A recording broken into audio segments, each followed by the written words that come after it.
सुबह का कोमल समय था।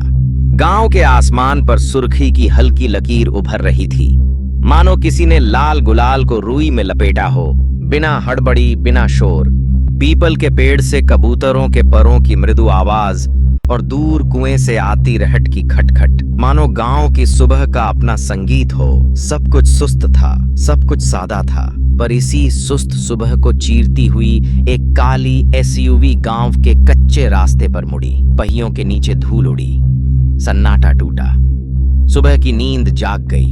बच्चे दौड़कर गाड़ी के पीछे भागने लगे। नंगी एड़ियों से धूल उड़ी, आंखों में कौतूहल, हाथों में लहराती उंगलियां। काकी गाड़ी, बड़ी गाड़ी। गांव की औरतों ने चूल्हे से आंखें उठाईं। एक हाथ में लकड़ी, दूसरे हाथ से आंचल सरकाया। भभकती आग के सामने चेहरे पर सवाल तैर गए। यह गाड़ी यहाँ क्यों? पुरुषों ने हुक्के का कश रोक दिया। पीतल की नाल से आखिरी धुआं उठा और हवा में घुल गया। आंखें गाड़ी की ओर टिक गईं, जैसे कोई भविष्यवाणी सच हो रही हो। एक सन्नाटा और भी गहरा उतरा। गाड़ी का इंजन बंद हुआ और पूरा गांव एक सांस में ठहर गया। गाड़ी का दरवाजा खुला। दरवाजे से बाहर निकली एक महिला अधिकारी, जिला अधिकारी IAS अनन्या वर्मा। सफेद साड़ी, काले रंग का औपचारिक ब्लेजर, गले में आधिकारिक पहचान पत्र, चेहरे पर वही गंभीरता जिसने जिले के तमाम अधिकारियों की नींद उड़ा रखी थी। पर आज आंखों में कठोरता नहीं थी, बेचैनी थी। एक पुरानी अनकही पीड़ा थी, एक खालीपन था जिसे उन्होंने 5 वर्षों में कभी स्वीकार नहीं किया था। गांव वाले स्तब्ध थे। कलेक्टर मैडम यहाँ, इस उजड़े गांव में? अनन्या ने किसी की ओर नहीं देखा। उनकी दृष्टि गांव के छोर पर बने छोटे से प्राथमिक विद्यालय पर टिकी थी। दीवारें उखड़ी हुई थीं, छत जर्जर थी। वही स्कूल जहां 5 वर्ष पहले उनके पति अभय पढ़ाते थे। 5 वर्ष पहले अनन्या और अभय 2 अलग संसारों के लोग थे। अनन्या देश की टॉपर IAS बनी थीं। उनकी दुनिया में फाइलें थीं, बैठकें थीं, बड़े निर्णय थे। वे ऊंचाइयां छूना चाहती थीं। अभय गांव के स्कूल में शिक्षक था।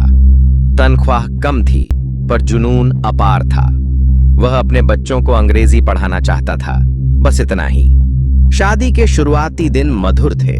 दोनों को लगा यह रिश्ता निभेगा, पर धीरे धीरे दूरी पनपने लगी। अनन्या की दुनिया शहर, सत्ता और सफलता की थी।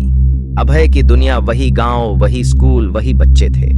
एक स्त्री जो देश की दिशा बदलना चाहती थी, एक पुरुष जो कुछ बच्चों का भविष्य संवारना चाहता था। दोनों सही थे, बस रास्ते अलग थे। एक दिन अनन्या ने कहा, अभय शहर चलो, कोचिंग खोलो, आगे बढ़ो। अभय ने शांत स्वर में उत्तर दिया, ये बच्चे ही मेरा आगे बढ़ना है। अगर मैं इन्हें छोड़ दूंगा तो ये कभी शहर नहीं देख पाएंगे। अनन्या चुप रही, पर भीतर एक महीन दरार पड़ चुकी थी। धीरे धीरे बातचीत औपचारिक हो गई, मुलाकातें कम हो गईं, थकान बढ़ती गई। एक दिन अनन्या ने कहा, हम दोनों अलग दिशाओं में बह रहे हैं। अभय ने फर्श की ओर देखते हुए कहा, अगर तुम्हें ऐसा लगता है तो मैं तुम्हें रोकूंगा नहीं। तलाक के कागज पर हस्ताक्षर करते समय अनन्या के हाथ कांपे।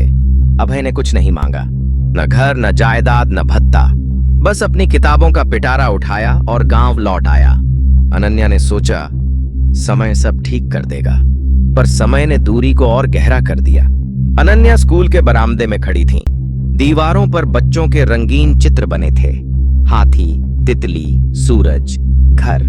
एक कोने में छोटी सी लाइब्रेरी थी, रामचरितमानस, पंचतंत्र, बाल कथाएं। किताबें पुरानी थीं पर सहेजी हुई। सफेद बालों वाली एक वृद्धा झाड़ू लगा रही थी। अनन्या का गला सूख गया। उन्होंने धीमे से पूछा, माँ जी, अभय यहाँ रहता है? वृद्धा ने उन्हें ऊपर से नीचे तक देखा, फिर आंखें भर आईं। तुम वही हो ना जिसने हमारे मास्टर जी को तोड़ दिया था? अनन्या के कदम जैसे जमीन में धंस गए। वो कहाँ है माँ जी? आवाज फुसफुसाहट से भी धीमी थी। वृद्धा ने स्कूल के पीछे बनी झोपड़ी की ओर इशारा किया। वहां रहता है, 5 साल से अकेला, बस किताबें और बच्चे। फिर ठहर कर बोली, तुम बहुत देर से आई बिटिया। झोपड़ी छोटी थी पर स्वच्छ। एक चारपाई, एक अलमारी और सैकड़ों किताबें। दीवार पर बच्चों के पत्र चिपके थे। एक कोने में अनन्या और अभय की शादी की तस्वीर बिना फ्रेम के दीवार पर सटी हुई। अभय वहां नहीं था। बाहर खड़े एक किसान ने बताया, बेटी अब वो ठीक से चल भी नहीं पाता। 2 साल पहले स्कूल की छत गिर रही थी, बच्चों को बचाया पर खुद मलबे में दब गया, कमर टूट गई, अब बैसाखी सहारा है। अनन्या का चेहरा पीला पड़ गया। उन्होंने मुझे बताया क्यों नहीं? किसान बोला, वो तुम्हारे नाम पर कोई उंगली उठते नहीं देखना चाहता था। गांव के बाहर पुराने पीपल के नीचे बैसाखी के सहारे अभय खड़ा था, हाथ में किताब, चारों ओर बच्चे। वह अंग्रेजी के अक्षर पढ़ा रहा था। आवाज धीमी थी पर आत्मा अब भी दृढ़। अनन्या को देखकर वह ठिठक गया। आंखें भीग गईं पर चेहरे पर शिकायत नहीं थी, बस वही सरल मुस्कान। बच्चे चले गए। दोनों आमने सामने खड़े थे, 5 साल की दूरी के साथ। तुम? अभय ने धीमे से कहा। अनन्या रो पड़ी। मुझे पता नहीं था। अभय ने शांत स्वर में कहा, मैं तुम्हारी राह का कांटा नहीं बनना चाहता था। तुमने अपनी कमर दे दी और मुझे बताया तक नहीं। अभय ने उत्तर दिया, अगर तुम जान जाती तो मदद करती।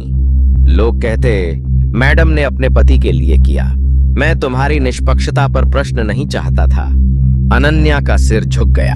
अगले दिन जिलाधिकारी अनन्या वर्मा ने स्कूल का औचक निरीक्षण किया। फिर ठेकेदार और 2 अधिकारियों के विरुद्ध मुकदमा दर्ज हुआ। आरोप थे स्कूल विकास निधि की अवैध निकासी, मास्टर अभय वर्मा को नुकसान पहुंचाने की साजिश।